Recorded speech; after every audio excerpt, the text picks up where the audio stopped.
Hello दोस्तों, मैं Jayashree Chauhan Jayashree academy में आपका स्वागत करती हूँ।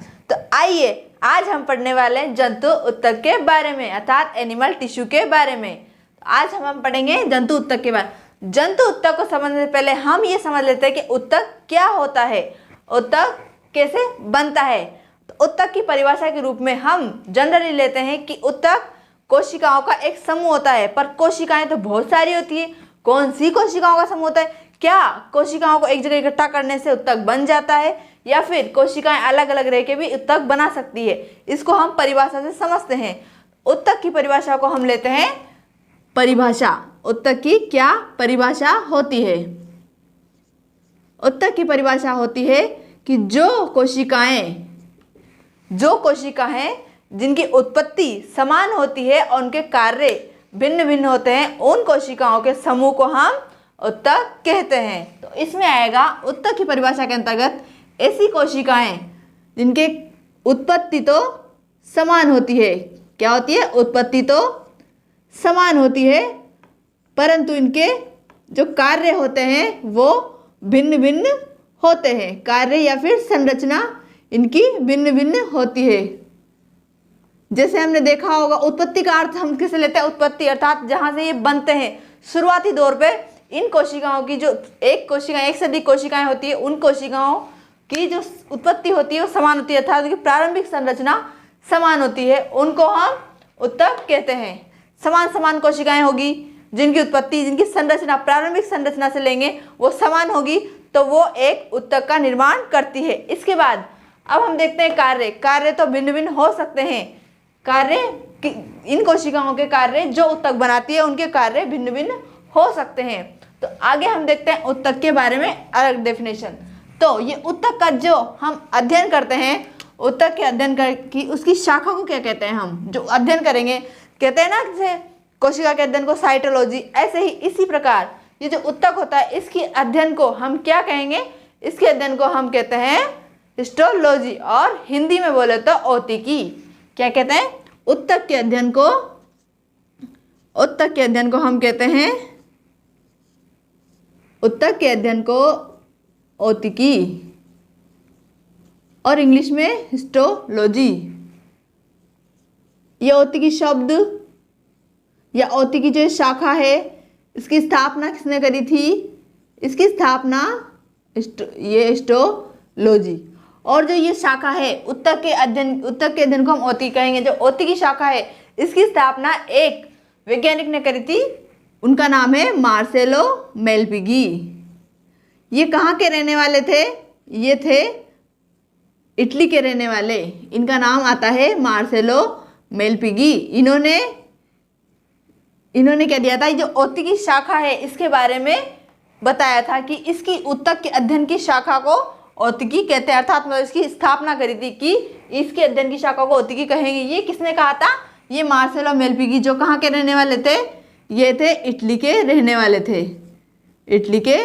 वाले थे। इसके बाद बात करते हैं हम, ये जो हिस्टोलॉजी शब्द है, ये जो हिस्टोलॉजी शब्द इसका नामकरण किसने किया? इसका नामकरण की बात आती है तो हिस्टोलॉजी शब्द दिया था मायर नामक वैज्ञानिक ने हिस्टोलॉजी शब्द दिया था। हिस्टोलॉजी शब्द के बारे में बताया था या दिया था। और इसके बाद हम बात करते हैं इस उत्तक अर्थात टिश्यू। उत्तक शब्द को सबसे पहले प्रयोग एक वैज्ञानिक था, विचर्न नाम के वैज्ञानिक थे, जिन्होंने उत्तक शब्द को सर्वप्रथम प्रयोग किया था।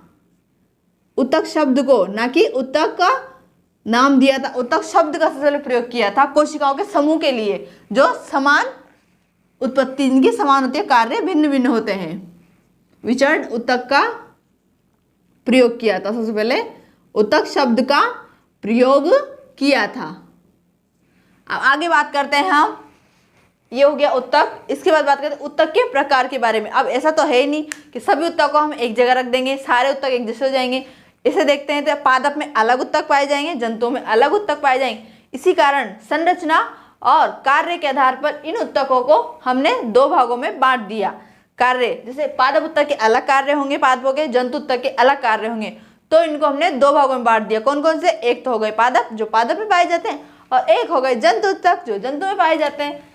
तो हम पढ़ने वाले हैं जंतु उत्तक के बारे में। तो हम देखते हैं जंतु उत्तक क्या होंगे। जंतु उत्तक इसके नाम से स्पष्ट हो रहा है, जो जंतुओं में पाए जाते हैं वो जंतु उत्तक हो जाएंगे।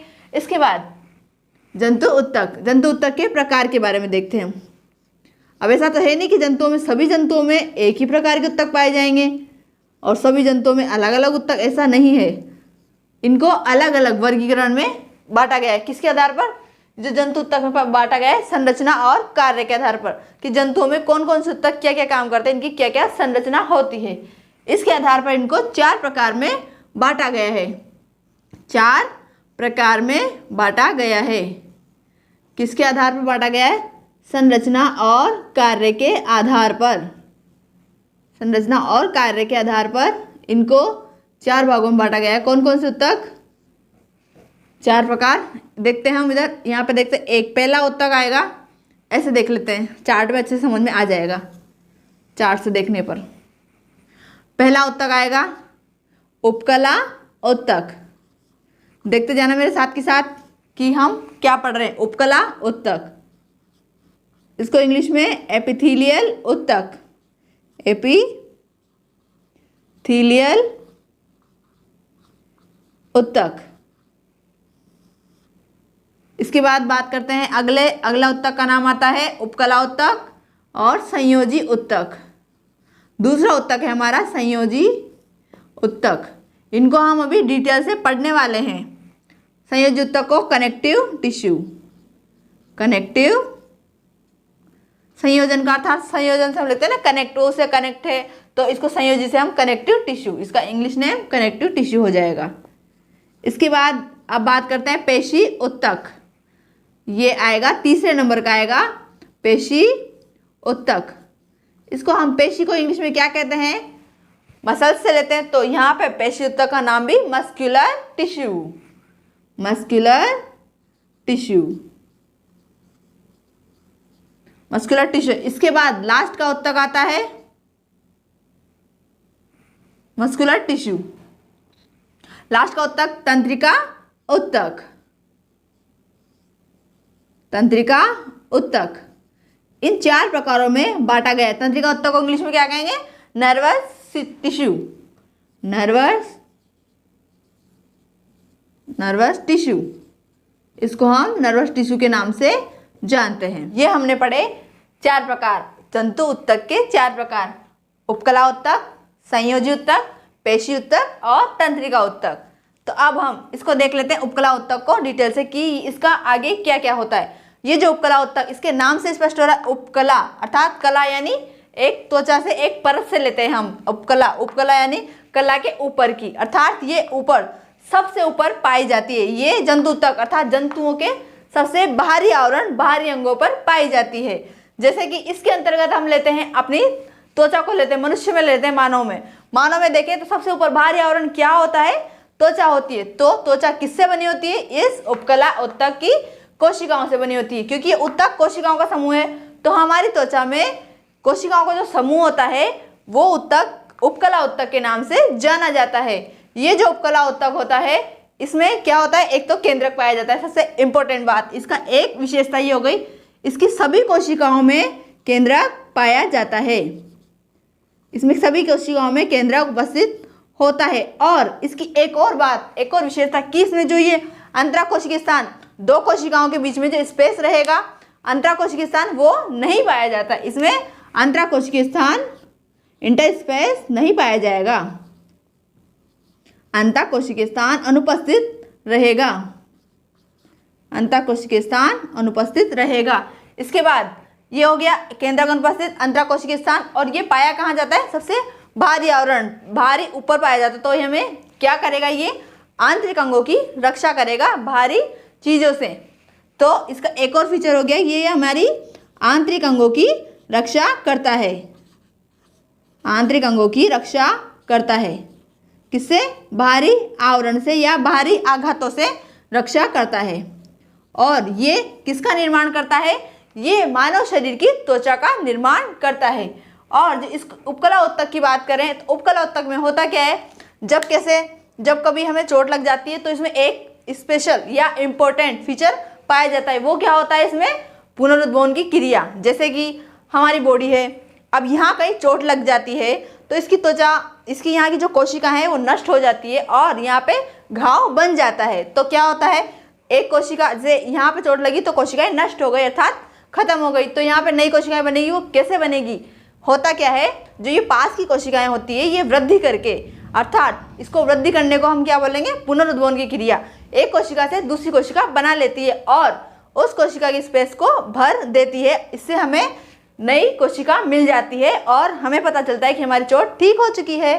तो हम इस उपकला उत्तक में पुनरुद्भवन की क्रिया पाई जाती है। ये भी इसका एक स्पेशल फीचर हुआ, इसमें पुनरुद्भवन की क्रिया होती है, पुनरुद्भवन की क्रिया होती है। और इसके बाद इसके प्रकार की बात करते हैं। ये उपकला उत्तक 4 प्रकार का होता है। 4 प्रकार में कौन कौन से आएंगे? सबसे पहले बात करते हैं इसके 4 प्रकार ले लेते हैं। ये यहाँ 4 प्रकारों में बांटेंगे, 1, 2, 3 और ये 4 प्रकार। सबसे पहले बात करते हैं इसका एक प्रकार आएगा शल्की उपकला उत्तक। ये किसके आधार पर है? ये इनके संरचना या आकार के आधार पर, कोशिकाओं की जो आकृति होती है ना उसके आधार पर हमने इसको 4 प्रकार में बांटा है। पहला आएगा शल्की उपकला उत्तक, शल्की उपकला उत्तक। इसके बाद स्तंभाकार उपकला उत्तक, स्तंभाकार उपकला उत्तक। इसके बाद तीसरा आएगा घनाकार उपकला उत्तक। इसके बाद लास्ट आएगा 4th पक्षमाभी या पक्षमाभ उपकला उत्तक, पक्षमाभी उपकला उत्तक। अभी इनकी संरचना के आधार पर हमने अलग अलग बांटा, तो इनकी संरचना के बारे में देख लेते हैं कि क्या क्या इनकी संरचना होगी। सल्की, सल्की से पता चल रहा है ये त्वचा का सबसे भारी आवरण होगा, अर्थात जो सल्क से बना होता है सबसे भारी आवरण रोम, अर्थात रोम से लेंगे हम। सल्क, सल्क किसमें पाए जाते हैं? वायु कोशों में पाए जाएंगे। हृदय का जो वायु कोश होता है ना, कुपिकाएं, उसमें ये पाया जाता है। और ये स्तंभाकार रहेगी, ये कहाँ पाई जाएगी? ये हमारी ब्लड सर्कुलेशन में पाई जाएगी। इसके बाद इसकी आकृति की बात करते हैं तीनों की। शल्की, ये क्या होती है? ये सबसे पहली बात तो ये होती है चपटी, अर्थात जैसे चपटी होती है ना, वो आपने देखा हो वो दीवार चुनते हैं तब दीवार में ईंटों की आकृति होती है ना, एक के पास एक रहती है, वो चपटी चपटी और लंबी लंबी, वैसी इसकी आकृति होती है। जैसे हम देख लेते हैं यहाँ पे इसकी आकृति हो गई ऐसी, ऐसी होती है ये सल्की उपकला। ये बिल्कुल पास पास होती है, इनमें अंतराकोशिकीय स्थान नहीं होता है। क्यों? क्योंकि ये जो सारी विशेषताएं हैं ये इन चारों की है। तो इसमें लिखा ना हमने अंतराकोशिकीय स्थान नहीं होता है, तो इसमें भी नहीं पाया जाता, इसमें भी नहीं पाया जाता और इसमें तीनों में नहीं पाया जाता। तो इसमें ये पास पास होती है और ऐसा नहीं कि एक ही परत होती है, इसके ऊपर दो परत भी हो सकती है। और इनमें केंद्रक भी चपटा ही पाया जाता है, इनमें केंद्रक भी चपटा ही पाया जाता है। ऐसी होती है सल्की उपकला कोशिकाएं। तो ये आकृति होती है सल्की उपकला उत्तक की। इसके बाद स्तंभाकार उपकला उत्तक, इसकी आकृति इसके नाम से स्पष्ट हो रहा है। तो स्तंभ, स्तंभ कैसे होते हैं? खंबे, अर्थात लंबे होते हैं। जैसे स्तंभ को हम किस रूप से लेते हैं? नॉर्मल सामान्य भाषा में हम स्तंभ को एक लंबाई में, अर्थात एक स्तंभ को एक खंबे के रूप में लेते हैं। खंबा कैसा होता है? लंबा होता है। जैसे हम ग्राफ में पढ़ा हो तो अपन ने, ये ग्राफ की आकृति होती है ना एक आयताकार वाली, आयत का ग्राफ, ये सा स्तंभ, स्तंभ खड़ा होता है, ये ऐसी होती है। तो जैसे अब इनका स्तंभ खड़ा होगा तो इनका केंद्रक भी खड़ा होगा, अर्थात चपटा सा होगा ऐसा। जैसे जिसकी कोशिका जैसी होगी ये ऐसा होगा, इनका केंद्रक भी ये चपटा और ये थोड़ा खड़ा टाइप में होगा। इसके बाद हम बात करते हैं घनाकार। अब घनाकार उपकला उत्तक को घनाकार में नाम से स्पष्ट है घन आकार। तो घन का आकार कैसा होता है? हमने देखा हो एक डिब्बे का आकार, जैसे हम लेते हैं चौक का डिब्बा, देख लेते हैं चौक का डिब्बा देख लो, ये एक घन की आकृति का हमने डिब्बा देखा हो। जैसे होता है ना ऐसे घन आयत, वर्ग देखा होता आपने, ये वर्ग होता है जिसकी चारों भुजाएं बराबर होती है। घन भी ऐसा ही होता है, बस ये 3D में होता है थोड़ा। तो ये घन की सामने से देखने पर हमें ये ऐसा दिखाई देगा, ऐसा उत्तक होता है, ये घन की आकृति वाला उत्तक होता है। और ऐसा नहीं कि ये जो आकृति मैंने लिखी है इसकी एक ही परत होगी, इसके ऊपर एक और परत हो सकती है, इधर भी हो सकती है, नीचे भी हो सकती है। ये इसका केंद्रक भी कैसा होगा? गोल होगा, इसका केंद्रक भी गोल होता है। और ये जो स्तंभाकार उपकला उत्तक होता है ये कहाँ पाया जाता है? ये पाया जाता है जो मूल रोम पाए जाते हैं उस जगह पर पाया जाता है। ये क्या करता है, जो ये उपकला उत्तक है ये अवशोषण की सतह को बढ़ाता है। तो ये अवशोषण सतह बढ़ाने पर कहाँ पाया जाएगा? जहाँ मूल रोम पाए जाएंगे। मूल रोम सर्वाधिक मात्रा में हम देखते हैं अवशोषण कहाँ होता है? छोटी आंत में। तो ये उपकला उत्तक भी छोटी आंत में पाया जाता है। इसका उदाहरण हुआ, ये हुआ छोटी आंत में, मनुष्य की छोटी आंत में पाया जाता है उपकला उत्तक। और ये कहाँ पाया जाता है? हृदय की वायु कुपिकाओं में, वायु कोशों या कुपिकाएं ले लें, वायु कोशों में, ये वायु कोशों में पाया जाता है। इसके बाद घनाकार उपकला उत्तक। घनाकार उपकला उत्तक ऐसा होता है जो घन के जैसा दिखता है। इसके बाद बात करते हैं हम पक्षमाभी उपकला उत्तक। ये इसकी आकृति, ये जो स्तंभाकार और जो घनाकार होता है इनका मिक्स, अर्थात दोनों आधा, थोड़ा ये होता है थोड़ा ये होता है, इनका मिक्स रूप पक्षमाभी उपकला उत्तक होता है। ये उपकला उत्तक क्या काम करता है? ये काम करता है गति का, जैसे एक स्थान से दूसरे स्थान पर गति करने का काम करता है किसी भी चीज को, अर्थात परिवहन से ले लेते हैं हम। तो ये परिवहन का काम, कोशिकाओं के परिवहन का काम करता है। और इसमें एक बात और, इन चारों में एक भी अंतराकोशिकीय स्थान नहीं पाया जाता है। अब हम ले लेते हैं अंतराकोशिकीय स्थान नहीं पाया जाएगा तो तभी तो पता चलता है ना कि त्वचा की इतनी सारी जो परतें होती है, ये जो परतें दिख रही है सल्की वाली, स्तंभाकार, घनाकार, पक्षमाभी, ये जो परतें होती है इनमें ब्लड नहीं निकल पाता। क्यों नहीं निकल पाता ब्लड? क्योंकि इनमें अंतराकोशिकीय स्थान होता ही नहीं है। अगर अंतराकोशिकीय स्थान होता तो हमें ब्लड बाहर दिखाई देता, तो इसी कारण ये बाहर नहीं दिखाई देता। और इनकी एक इम्पोर्टेंट पुनरुद्भवन पाया जाता है। तो हमने देखा कि ये उपकला उत्तक के बारे में 4 प्रकार होते हैं। तो अब हम आगे बढ़ेंगे संयोजी उत्तक के बारे में। संयोजी को आपने देख रखा है, नाम से पता चलता है संयोजी, संयोजन से लेते हैं, अर्थात कनेक्टिव। एक स्थान से दूसरे स्थान को हम क्या बोलते हैं? कनेक्टिव। तो इसमें भी 2 कोशिकाएं जब कनेक्टिव होती है, अर्थात एक जगह से दूसरी जगह कनेक्ट होगी, तो उसमें हम संयोजी उत्तक को रखेंगे। इसमें हम महत्वपूर्ण उदाहरण के रूप में किसको लेते हैं? एक रक्त को लेते हैं। रक्त क्या है? रक्त है हमारा तरल संयोजी उत्तक। संयोजन में आता है क्योंकि रक्त पूरी बॉडी को जोड़े रखता है एक जगह, तो इसको हम रक्त को तरल संयोजी उत्तक में लेते हैं। और हम बात करते हैं पेशी उत्तक की। पेशी उत्तक क्या होता है? अब पेशी समझ में आ रहा है। पेशी क्या होती है? मांसपेशी से होती है। मांसपेशी क्या काम करेगी? मांसपेशी चलने का, अर्थात हमें कार्य करने के लिए काम करती है। जैसे मांसपेशी होती है, हम मांसपेशियों के कारण ही वजन को उठा पाते हैं, नहीं उठा पाते। अगर हमारी मांसपेशी काम करना बंद कर देगी, हमारी मांसपेशी थक जाएगी, तो हम किसी प्रकार का काम नहीं कर सकते। ये मांसपेशी 3 प्रकार की होती है। कौन कौन सी होती है? मांसपेशी 3 प्रकार की। एक तो होती है हृदय पेशी, हृदय पेशी, और एक होती है रेखित पेशी, रेखित पेशी, और एक होती है अरेखित पेशी, अरेखित पेशी, अरेखित पेशी। अब हम इस हृदय पेशी से लेते हैं। ये किसके प्रकार हैं? ये ऐसे देख लेते हैं, ये तीनों प्रकार हैं इसके। तो ये पहला हुआ हृदय पेशी, दूसरा रेखित पेशी और तीसरा अरेखित पेशी। अब हम जो पेशी उत्तक रहेगा, ये पेशी उत्तक, इस पेशी उत्तक में क्या काम करेगी? ये पेशी गति का काम, अर्थात किसी वजन को उठाने का, कोई कार्य करने का, किसी स्थान से दूसरी जगह ले जाने का। तो ये हृदय पेशी, हृदय पेशी क्या होती है? अब हृदय में भी बहुत सारी ऐसी चीजें होती है जो एक स्थान से दूसरे स्थान को ले जाती है। क्या? वायु को ले जाती है। जो हृदय की जो पेशियां होती है वो इसमें पाई जाती है। हृदय को धड़कता है, हृदय तो सिकुड़ती है, फैलती है, वो कौन सी पेशियां होती है? हृदय पेशी होती है। अब हम बात करते हैं रेखित पेशी। रेखित, हम रेखित पेशी का एक और नाम से जानते हैं, इसका नाम है ऐच्छिक पेशी, ऐच्छिक पेशी। ये पेशी होती है हाथ पैरों की पेशियां। इन हाथ पैरों को ऐच्छिक से लेते हैं। जैसे अगर हमारी इच्छा हुई तो ही हम हाथ पैर को हिलाएंगे, ये अपने मन से नहीं चलती है, तो ये इसके अंतर्गत आएगी हाथ पैरों की पेशियां। ये रेखित से अर्थ मिलते हैं एक रेखा के रूप में होती है, मतलब इनकी एक संरचना होती है। जैसे अगर कोई पेशी होगी, ये रेखित पेशी, ये लंबी होगी, ये ऐसी होती है रेखित पेशी, लंबी होती है, तो ये लंबी ही होती है। इसके बाद बात करते हैं अरेखित पेशी। इनकी कोई आकृति डिसाइड नहीं होती, और ये जब इसका नाम ऐच्छिक है तो इसका नाम ऑब्वियसली अरेखित यानी अनैच्छिक पेशी होगा। इस पर हमारा कंट्रोल नहीं होता है। अब किस चीज़ पे हमारा कंट्रोल नहीं होता है?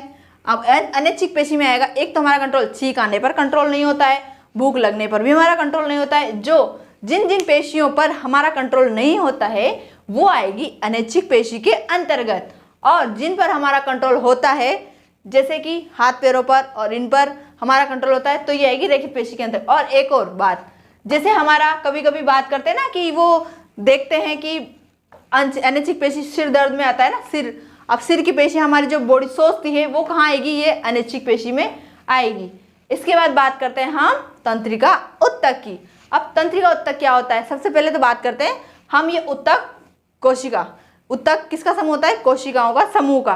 तो ये तंत्रिका से हम तंत्रिका कोशिका से लेते हैं। अब तंत्रिका कोशिका में हमने पहले पढ़ा था, जैसे किसी ने अगर आप मेरी वीडियो नहीं देखी हो तो इस वीडियो के डिस्क्रिप्शन में उसका लिंक दिया हुआ है, बायोलॉजी फाउंडेशन में जाकर इसकी पहले की वीडियो देख सकते हैं ताकि आपको ये वीडियो अच्छे से समझ में आ जाए।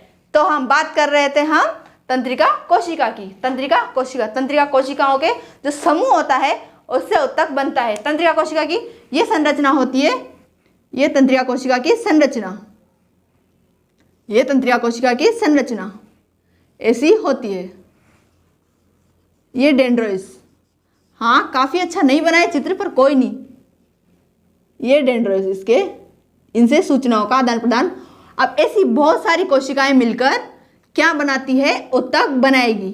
जो तंत्रिका कोशिकाएं आगे पीछे लगी होती है इन कोशिकाओं के समूह को हम क्या कहेंगे, तंत्रिका उत्तक, नर्वस टिश्यू कहते हैं। ये क्या काम करती है, ये हमारी सूचनाओं को आदान प्रदान करती है। अर्थात जैसे एक जगह से सूचना हुई तो उस सूचना को कहाँ पहुंचाती है, सीधा मस्तिष्क में पहुंचाती है, और मस्तिष्क में पहुंचाती है और मस्तिष्क उसको आदेश देता है कि हमें इस सूचना पर मतलब क्रिया पे क्या प्रतिक्रिया देनी है, अर्थात हमें सूचना पर क्या प्रतिक्रिया जतानी है। तो इसका काम कौन करता है, तंत्रिका उत्तक।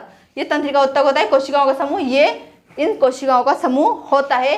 यहाँ से कोई सूचना आई तो ये डेंड्रोइट्स के माध्यम दूसरी कोशिका में गई, दूसरी तंत्रिका कोशिका से तीसरी में गई, तीसरे चौथी, ऐसे जुड़ी हुई पूरी बॉडी में तंत्रिका कोशिकाओं का जो समूह होता है वो सीधा कहाँ जाता है, मस्तिष्क में जाता है। इसके अंतर्गत यही आता है। और जैसे हम देखते हैं ना इसके अंतर्गत वो भी आएगा। बात करते हैं कभी कभी हमने गर्म चीज को छुआ, अब गर्म चीज को छूने पर हमने हाथ हटा लिया, कैसे पता चला कि ये गर्म है, ये कहाँ से पता चला, ये इसका काम ये तंत्रिका कोशिका करती है। कैसे करती है, जैसे हमने किसी चीज को, यहाँ की तंत्रिका कोशिका ये बोर्ड से यहाँ पे हाथ लगाई, ये कुछ गर्म है या कांटा लगा है, तो हमें कैसे पता चला, यहाँ की जो तंत्रिका कोशिका होगी वो हमें बताती है कि यहाँ की तंत्रिका कोशिका ने सूचना पहुंचाई कि यहाँ पे गर्म है या कुछ कांटा चुभा है या कुछ अनैच्छिक, मतलब हमारी जो अकॉर्डिंग नहीं है, हमारी वातावरण के अनुकूल नहीं है, हमारी त्वचा को नुकसान पहुंचा सकती है। तो यहाँ की कोशिका ने यहाँ पहुंचाई। कोशिका तो बहुत सूक्ष्म होती है, बहुत सारी लाखों कोशिकाएं होती है हमारे शरीर में, ये सूचना कहाँ पहुंचाई, सीधा मस्तिष्क में पहुंचाई। और मस्तिष्क क्या करता है, यहाँ से सूचना का प्रदान करता है कि हमें इसके प्रति क्या क्रिया करनी है। मस्तिष्क की कहता है कि ये हाथ को हटा लेना चाहिए, इससे हमें इसका अच्छा फील होगा। तो मस्तिष्क की ये सूचना कहाँ पहुँचती है, इस कोशिका के पास, ये कोशिका उस पर कार्य करती है और हमारा हाथ हट जाता है। पर ये कार्य इतना सूक्ष्म क्षणों में होता है कि हमें पता ही नहीं चलता। इसे ही तो तभी तो बात होती है बॉडी की संरचना बहुत जटिल होती है और हमें ये समझ में नहीं आती, पर ये बहुत काम माइक्रो सेकंड में, माइक्रो से भी माइक्रो सेकंड में होता है ये काम, कि हमें गर्म लगा और हमें तुरंत हाथ हटा लिया। क्योंकि तंत्रिका कोशिका इतनी फास्ट होती है कि हम इसको कार्य को एक सेकंडों में गिन सकते हैं, सेकंड में नहीं गिन सकते इनको। ये ऐसी तंत्रिका कोशिका। ये हो गया हमारा जंतु उत्तक के बारे में, जिसके हमने 4 प्रकार पढ़ लिए हैं, और प्रकार के भी हमने ये प्रकार देखे और इसके ये प्रकार देखे। तो आपको आज की हमारी क्लास कैसी लगी कमेंट सेक्शन में जरूर बताना, और अगर अब आपको वीडियो पसंद आई हो तो वीडियो को लाइक कीजिए, शेयर कीजिए और चैनल को सब्सक्राइब कीजिए। धन्यवाद। Thanks for watching.